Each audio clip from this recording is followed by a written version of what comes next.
नमस्कार मित्रों।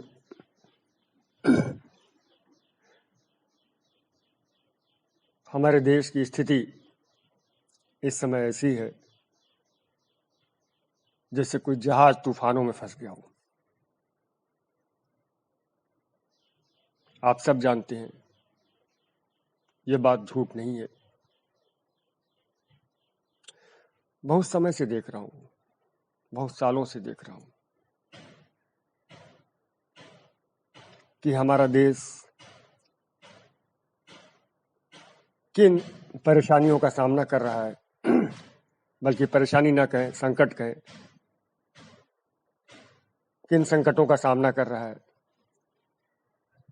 कैसे कैसे दुश्मनों से घिरा हुआ है, कैसे कैसे विश्वासघाती आस्तीन के सांप इस देश के भीतर बैठे हुए हैं। बाहर तो दुश्मन है ही, बाहर तो दुश्मन है ही, देश के भीतर भी दुश्मनों की कमी नहीं है। बार बार चिंता होती थी, अपने बारे में ज्यादा क्या कहूं। खूब पढ़ा लिखा हूं, खूब पढ़ा लिखा हूं, राइटर भी हूं,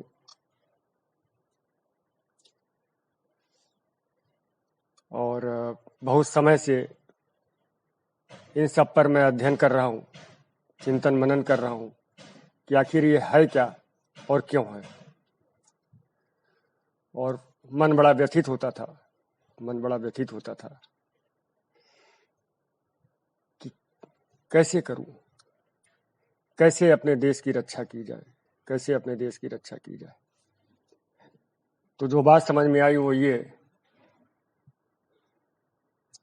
कि देश का एक बहुत बहुत बड़ा वर्ग अभी समस्याओं के स्वरूप से अवगत ही नहीं है। वो जानता ही नहीं है कि समस्याएं क्या है, इनका कारण क्या है और इनका समाधान कैसे हो सकता है। जब तक ये न हो तब तक बात कैसे आगे बढ़े, तब तक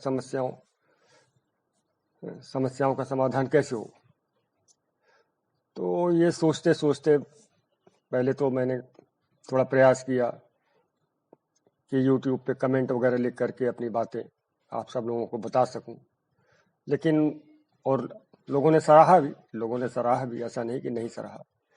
लेकिन मुझे लगा नहीं, ये मास स्केल पे नहीं हो पा रहा है, मास स्केल पे नहीं हो पा रहा है। तो बहुत सोचने विचारने के बाद मैंने अपना YouTube चैनल शुरू किया। हालांकि अभी बिल्कुल नया है,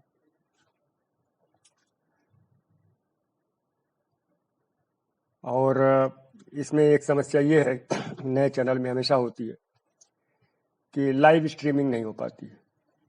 मैं लाइव नहीं आ सकता। लाइव आने का लाभ ये होता है कि मैं आपकी बात को सुन सकता हूं और इसके बाद अपनी बात कह सकता हूं। एक संवाद की स्थिति है वो नहीं बन पाती, वन वे चल रहा है, वन वे चल रहा है। जितना मैं जानता हूं कि लाइव आने के लिए यूट्यूब पर लाइव आने के लिए कम से कम 1000 सब्सक्राइबर चाहिए और कम से कम 4000 घंटे के वॉच आवर्स चाहिए।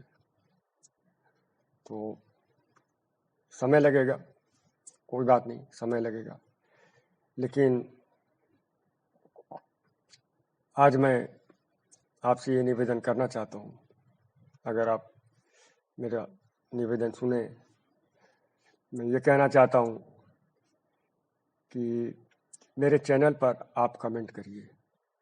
कमेंट इसलिए कि मैं आपके विचार जान सकूं, आप मेरे से कितना सहमत हैं, कितना असहमत हैं और किन मुद्दों पर हमसे सुनना चाहते हैं।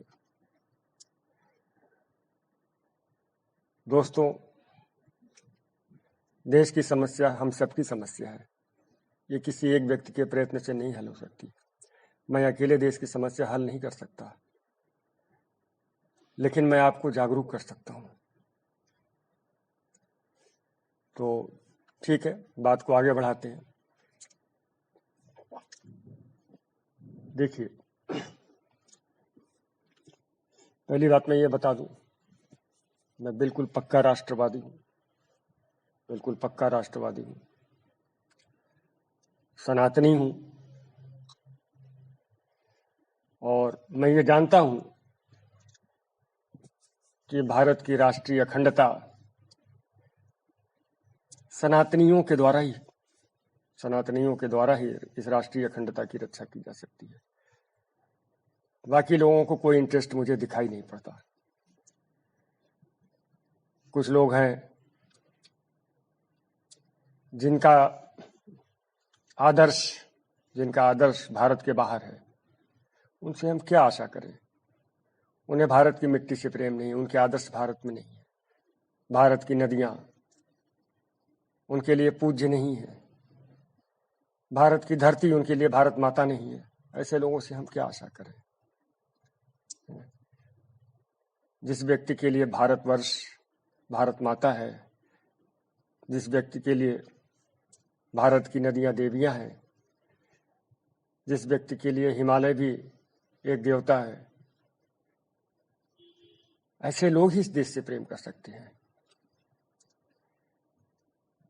तो मैं उन्हीं में हूं और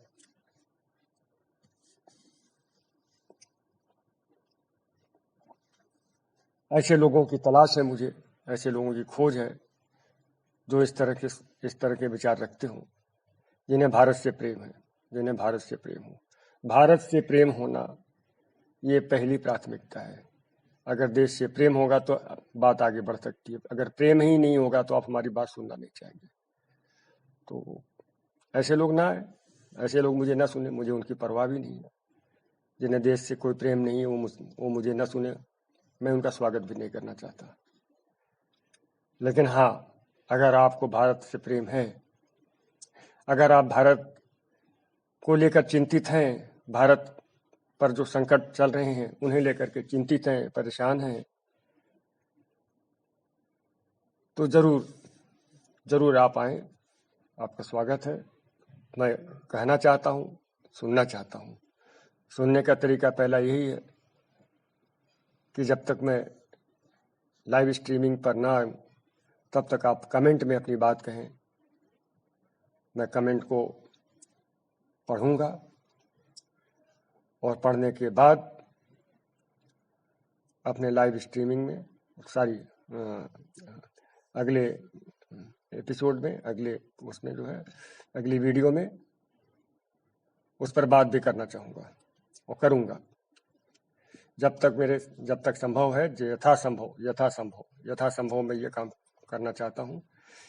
तो ये संवाद स्थापित करने का एक इनडायरेक्ट तरीका रहेगा। डायरेक्ट तरीका तो तभी हो सकेगा जब लाइव स्ट्रीमिंग हो, लेकिन इनडायरेक्ट तरीका ये रहेगा। मेरा प्रयास ये है कि हर दिन कम से कम एक वीडियो अपलोड करूं। तो अगर आप अपनी बात कमेंट बॉक्स में कहते हैं तो अगले दिन आपको अगली वीडियो में उस पर चर्चा मिलेगी, ऐसा मेरा विश्वास है। ऐसा करने का मैं पूर्ण प्रयास करूंगा। किसी अपवादवश न हो पाए तो आप क्षमा करेंगे, लेकिन मेरा पूरा प्रयास होगा कि आपके कमेंट को मैं पढ़ूं और पढ़ करके जो है उनका प्रत्युत्तर करूं। तो दोस्तों, ये तो हुई अपनी बात। अब बात देश की। हम सब जानते हैं हमारा देश किन समस्याओं से घिरा हुआ है। तो पहली समस्या है ना, कोरोना का तो चल ही रहा है और कोरोना से निपटना जो है वो सरकारों का, डॉक्टरों का, इनका काम है। हम लोगों का भी काम है। और ये समस्या तो सामयिक है, मतलब कि आज है कल गुजर जाएगी। ये समस्या स्थायी नहीं रहने वाली है।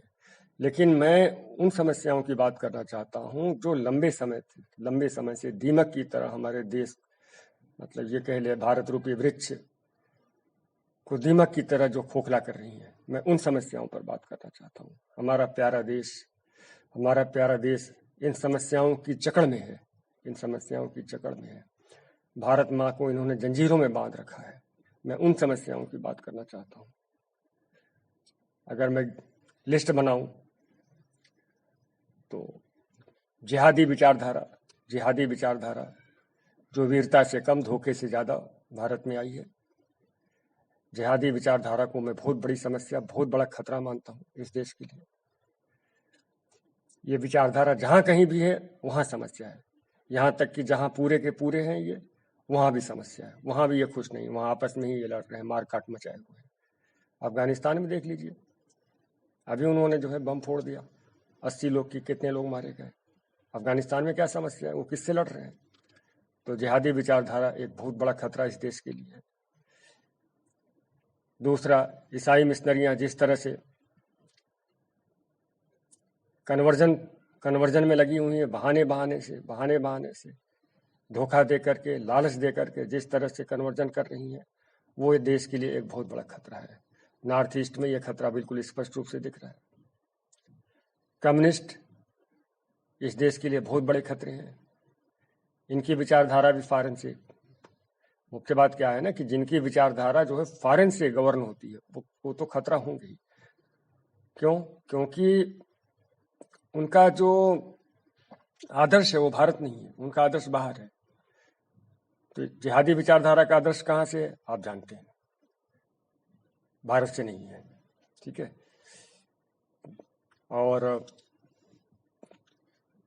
क्रिश्चियन मिशनरीज की विचारधारा कहाँ से, वो भी आप जानते हैं, वो रोम से चलती है। फिर कम्युनिस्टों की विचारधारा कहाँ से, वो भी आप जानते हैं, वो कहाँ से चलती है, चाइना से चलती है या यूएसएसआर से चलती है। अभी तो चाइना से बहुत ज़्यादा चल रही है। आपको एक उदाहरण देते हैं, 1942 भारत छोड़ो आंदोलन। कम्युनिस्ट पार्टी ने पहले तो भारत छोड़ो आंदोलन का समर्थन किया। क्यों समर्थन किया? क्योंकि तब जो था जो यूएसएसआर था, सोवियत संघ था, तत्कालीन सोवियत संघ था, वो मित्र राष्ट्रों के गुट में नहीं था। लेकिन बाद में जब जर्मनी का सोवियत संघ पर हमला होता है और सोवियत संघ मित्र राष्ट्रों के साथ आ जाता है, तो कम्युनिस्टों ने तुरंत अपनी चाल बदल दी और इस आंदोलन के विरोध में खड़े हो गए। 1962 के भारत चीन युद्ध के समय भी यही देखने को मिला, उन्होंने चीन का समर्थन किया भारत के विरोध में जाकर के। तो ऐसी विचारधारा भारत के लिए कभी भी लाभप्रद नहीं हो सकती है। क्यों? क्योंकि उनका आदर्श भारत के बाहर है। ठीक है। तो ये तीन हो गए, जिहादी, ईसाई मिशनरीज और कम्युनिस्ट। अब चौथे की बात करते हैं। चौथे हैं लिबरल्स, जो बड़े ही खतरनाक हैं। ये भी देश के दुश्मन कम नहीं है, लिबरल्स। इनकी विचारधारा भी जो है वेस्ट से गवर्न होती है।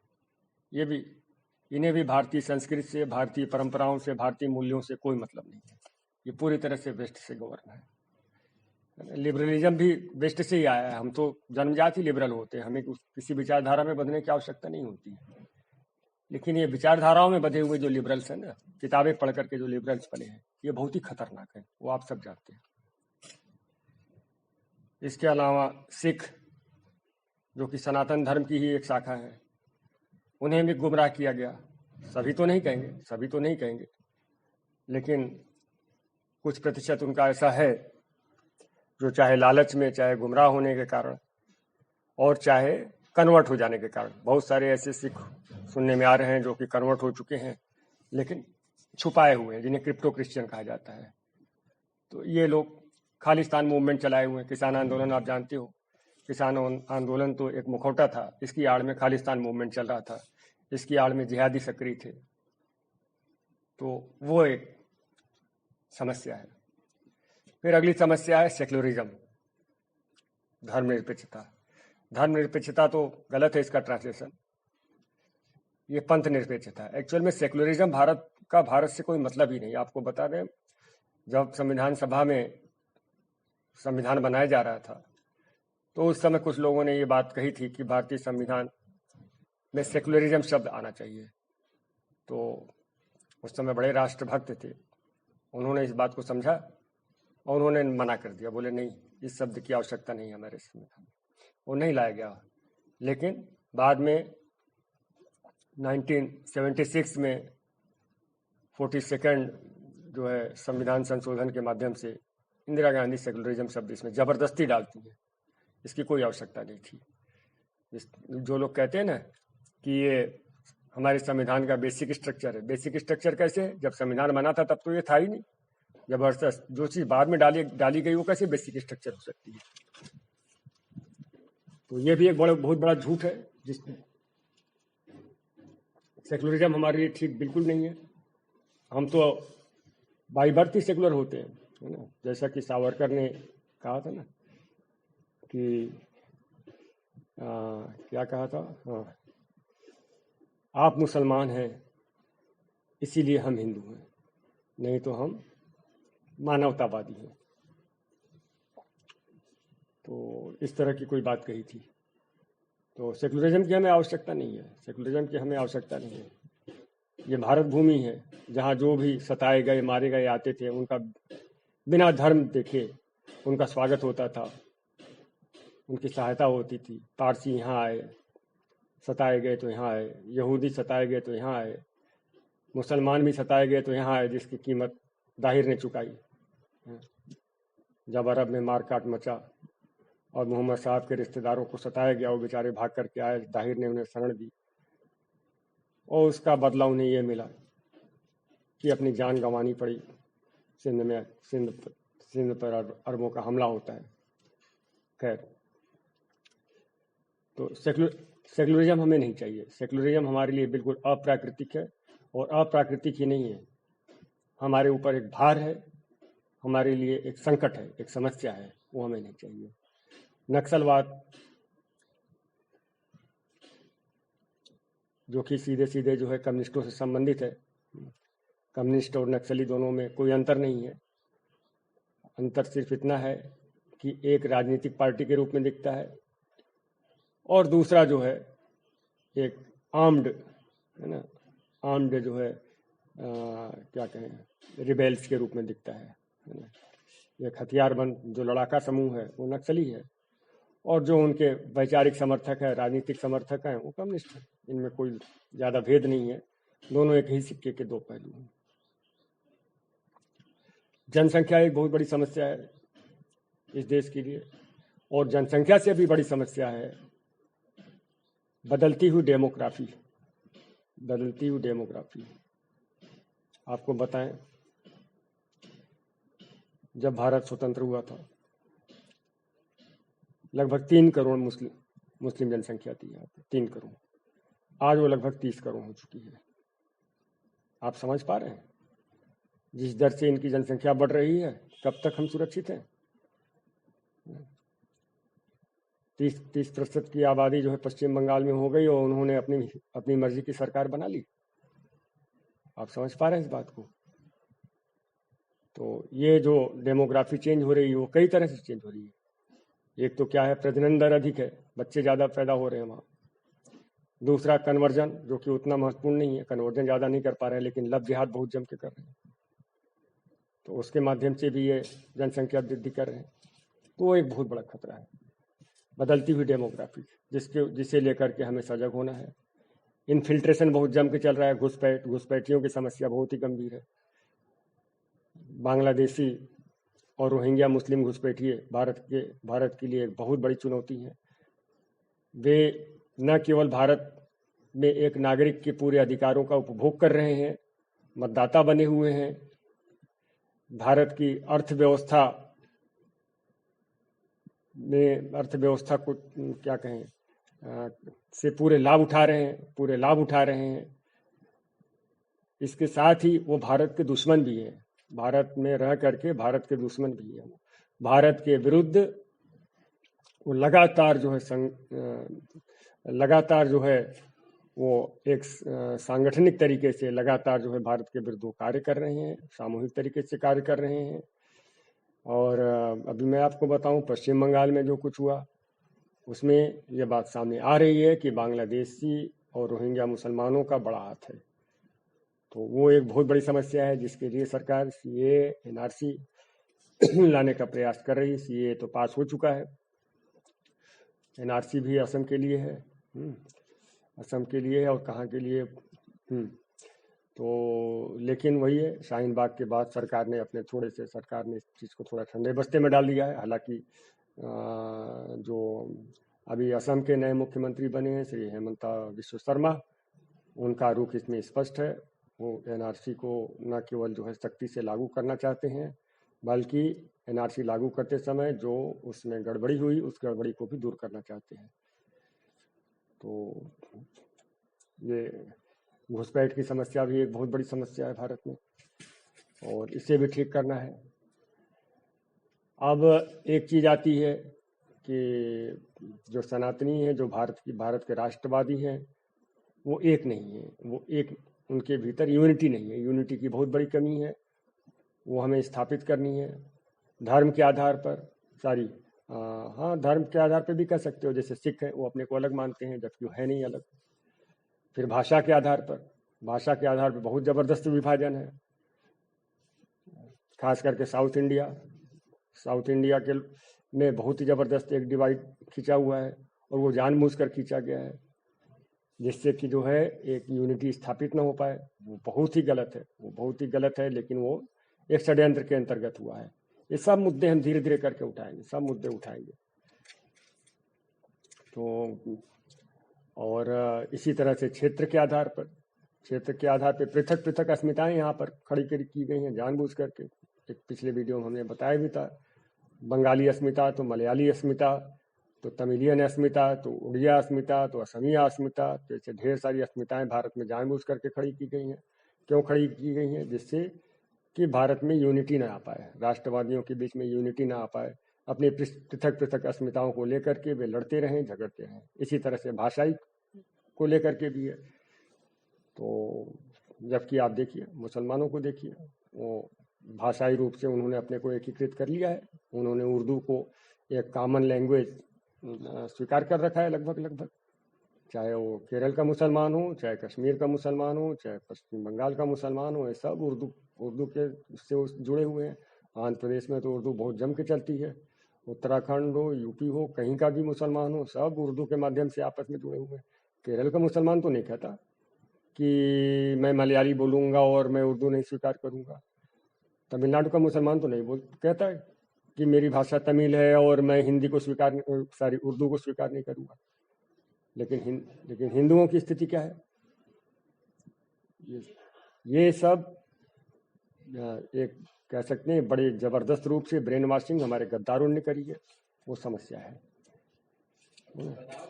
तो बहुत तरह की समस्याओं से हमारा देश गुजर रहा है, इन पे अलग अलग बात करेंगे। एक्चुअल में आज के वीडियो का जो हमारा मेरा विषय था वो यही था कि मतलब कोई स्पेसिफिक टॉपिक मुझे नहीं उठाना था। मैं आपसे ये निवेदन करने के लिए इस वीडियो में आया कि दोस्तों, जो लोग मेरी तरह राष्ट्रवादी हैं, जो राष्ट्र पर आ रहे संकटों को लेकर चिंतित हैं, जो इस राष्ट्र की सुरक्षा करना चाहते हैं, जो इस राष्ट्र से प्रेम करते हैं, वे मेरे साथ जुड़ें और मैं भी आप लोगों की बात सुनूं। उसके लिए ज़रूरी है कि कमेंट बॉक्स में आप लिखें कि आप क्या सोचते हैं, राष्ट्र में चल रही समस्याओं के बारे में क्या सोचते हैं, और कौन कौन सी ऐसी समस्याएं हैं जिस पर आप मुझसे सुनना चाहते हैं। मैं पूरा प्रयास करूंगा कि मैं आपके कमेंट के आधार पर अगले वीडियो में, है ना, उसको रिप्लाई कर सकूं। मेरा ये पूरा प्रयास रहेगा। और दूसरी बात ये दूसरा रिक्वेस्ट मैं करना चाहता हूं, अगर आप जिस रास्ते पे मैं चल रहा हूं, अगर वो आपको अच्छा लगता है, देखिए मैं ये चैनल है जो मैंने अभी शुरू किया है, इसका उद्देश्य प्रमुख रूप से हमारा राष्ट्र है और सनातन धर्म है, क्योंकि दोनों अलग नहीं है, दोनों एक हैं। सनातन धर्म ही भारत राष्ट्र की परिभाषा है। अगर आप सनातन धर्म को आप हटा देते हैं तो भारत राष्ट्र खंड खंड हो जाएगा। इस देश को बांधने वाली जो कड़ी है वो सनातन धर्म है। तो इसलिए मैं दोनों को एक ही मानता हूं। तो जो हमारा भारत राष्ट्र है, जो हमारा सनातन धर्म है, इस विचार को आगे बढ़ाने के लिए, इस विचार मतलब कि भारत के राष्ट्र की सुरक्षा के लिए और सनातन धर्म की रक्षा के लिए, और इन्हें समृद्ध और क्या कहें, फलता फूलता रखने के लिए मैंने ये चैनल शुरू किया है। तो आप मेरे जैसे विचार वाले जो लोग हैं वो यहाँ पर आएँ, चैनल को सब्सक्राइब करें, क्योंकि अगर आप चैनल को सब्सक्राइब करते हैं तो मुझे मदद मिलेगी। मदद ये मिलेगी कि 1000 सब्सक्राइबर होने के बाद मैं लाइव स्ट्रीमिंग कर सकूँगा। इसी तरह से सुने, अगर आप सुनते हैं तो 4000 जो वॉच आवर्स हैं वो पूरे हो जाएंगे, उससे भी मुझे लाइव आने में मदद मिलेगी। तो जब तक ये नहीं हो पा रहा है तब तक के लिए आप अपने कमेंट के माध्यम से मेरे से जो है कम्युनिकेशन में रहें। और अगली चीज़ ये है, अगर आप लाइक करते हैं तो शायद उससे भी कुछ मदद मिलती है, उसका भी कुछ लाभ होता है। तो अगर आप मेरे जैसे विचार के हैं तो मुझे नहीं लगता कि आपको लाइक करने में कोई दिक्कत होनी चाहिए। फिर भी वो आपकी मर्जी, उस पर मेरा कोई जोर नहीं है। अगर आप लाइक, लेकिन रिक्वेस्ट मेरा ज़रूर है कि अगर आप लाइक कर दें तो अच्छा होगा। और जो लोग मेरे विचार से सहमत नहीं हैं, बिल्कुल उनका कोई स्वागत नहीं है, वो मेरे से दूर ही रहें। तो ठीक है दोस्तों, थैंक्स, नमस्कार। इस बार प्रतीक्षा है कि आप कमेंट बॉक्स में कुछ लिखेंगे, चैनल को सब्सक्राइब करेंगे और लाइक करेंगे। आप लिखें, अगले वीडियो में उस पर रिप्लाई करने का पूरा प्रयास होगा। नमस्कार दोस्तों, थैंक यू।